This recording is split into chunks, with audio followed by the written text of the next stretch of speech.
ನಮಸ್ಕಾರ ವೀಕ್ಷಕರೇ, welcome to ನಮಸ್ತೆ ಇಂಡಿಯಾ ಕುಕಿಂಗ್ ಚಾನಲ್. ಇವತ್ತು ನಮ್ಮ ಚಾನಲ್ನಲ್ಲಿ ಪುದೀನ ರೈಸ್ ಮಾಡೋದು ಹೇಗೆ ಅನ್ನೋದನ್ನು ನೋಡೋಣ.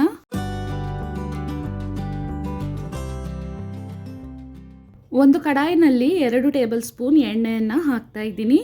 ಇದರಲ್ಲಿ 2 ಸ್ಪೂನ್ ಉದ್ದಿನ ಬೇಳೆ, 2 ಸ್ಪೂನ್ ಕಡಲೆಬೇಳೆಯನ್ನು ಹಾಕಿ ಸ್ಟವನ್ನು ಲೋ ಫ್ಲೇಮ್ನಲ್ಲಿ ಇಟ್ಟು ಲೈಟ್ ಕಂದು ಬಣ್ಣ ಬರೋವರೆಗೂ ಹುರಿತಾ ಇದ್ದೀನಿ. ಇದರಲ್ಲಿ ಖಾರವಾಗಿರುವ 5 ಹಸಿರು ಮೆಣಸಿನ್ಕಾಯನ್ನು ಮಧ್ಯ ಸೀಳಿ ಹಾಕ್ತಾ ಇದ್ದೀನಿ.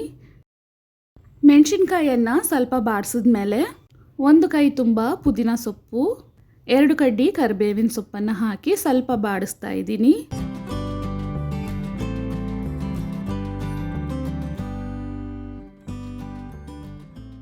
ಪುದೀನಾಗಿಂತ ಸ್ವಲ್ಪ ಕಡಿಮೆ ಕೊತ್ತಂಬರಿ ಸೊಪ್ಪನ್ನು ಹಾಕ್ತಾ ಇದ್ದೀನಿ.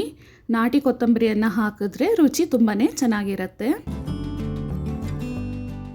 ಸೊಪ್ಪುಗಳನ್ನು ಈ ರೀತಿ ಬಾಡಿಸಾದ್ಮೇಲೆ 1 ಚಿಕ್ಕ ನಿಂಬೆಹಣ್ಣಿನ ಗಾತ್ರದಷ್ಟು ಹುಣಸೆ ಹಣ್ಣನ್ನು ಹಾಕ್ತಾ ಇದ್ದೀನಿ.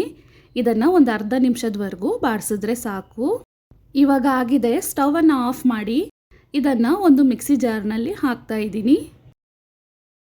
ಇದನ್ನು ಒಂದು ರೌಂಡ್ ಹಾಗೇ ಸುತ್ತಿಸ್ಕೊಳ್ತಾ ಇದ್ದೀನಿ. ಇದರಲ್ಲಿ ಇವಾಗ ಸ್ವಲ್ಪ ನೀರನ್ನು ಹಾಕಿ ನುಣ್ಣಕ್ಕೆ ರುಬ್ಕೊಬೇಕು. ಕಡಾಯಿನಲ್ಲಿ 2 ಚಿಕ್ಕ ಸೌಟಷ್ಟು ಎಣ್ಣೆಯನ್ನು ಹಾಕ್ತಾ ಇದ್ದೀನಿ.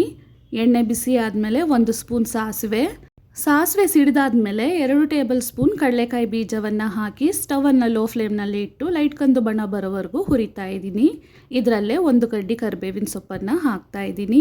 ಇದಾದಮೇಲೆ ರುಬ್ಬಿರುವ ಪುದೀನ ಮಸಾಲೆಯನ್ನು ಹಾಕಿ ಅದೇ ಜಾರ್ನಲ್ಲಿ ಸ್ವಲ್ಪ ನೀರನ್ನು ಹಾಕಿ ಜಾಲಿಸಿ ಆ ನೀರನ್ನು ಇದರಲ್ಲೇ ಹಾಕ್ತಾ ಇದ್ದೀನಿ. ಇದರಲ್ಲಿ 1/4 ಸ್ಪೂನ್ ಅರಿಶಿನದ ಪುಡಿ, 1/4 ಸ್ಪೂನ್ಗಿಂತ ಕಡಿಮೆ ಇಂಗು, ರುಚಿಗೆ ತಕ್ಕಷ್ಟು ಉಪ್ಪು ಅಂದರೆ 1 ರಿಂದ 1/4 ಸ್ಪೂನ್ ಅಷ್ಟು ಉಪ್ಪು, ಅರ್ಧ ಸ್ಪೂನ್ ಬೆಲ್ಲದ ಪುಡಿಯನ್ನು ಹಾಕ್ತಾ ಇದ್ದೀನಿ. ಚೆನ್ನಾಗಿ ಒಂದ್ಸಲ ಮಿಕ್ಸ್ ಮಾಡಿ ಇದನ್ನು ಮೀಡಿಯಂ ಫ್ಲೇಮ್ನಲ್ಲೇ ಇಟ್ಟು ಕುದಿಸ್ಬೇಕು. ಮಸಾಲೆ ಗಟ್ಟಿಯಾಗಿ ನಾವು ಹಾಕಿರುವ ಎಣ್ಣೆ ಮೇಲೆ ತೇಲ್ಕೊಂಬರೋವರೆಗೂ ಇದನ್ನು ಚೆನ್ನಾಗಿ ಕುದಿಸ್ಬೇಕು. ನೋಡಿ, ಈ ಹದಕ್ಕೆ ಬಂದಿದ ತಕ್ಷಣ ಸ್ಟವನ್ನು ಆಫ್ ಮಾಡಬೇಕು. ಬೇಯಿಸಿ ತಣ್ಣಗೆ ಮಾಡಿರುವ ಅನ್ನವನ್ನು ಇದರಲ್ಲಿ ಹಾಕಿ ಮಿಕ್ಸ್ ಮಾಡ್ತಾ ಇದ್ದೀನಿ.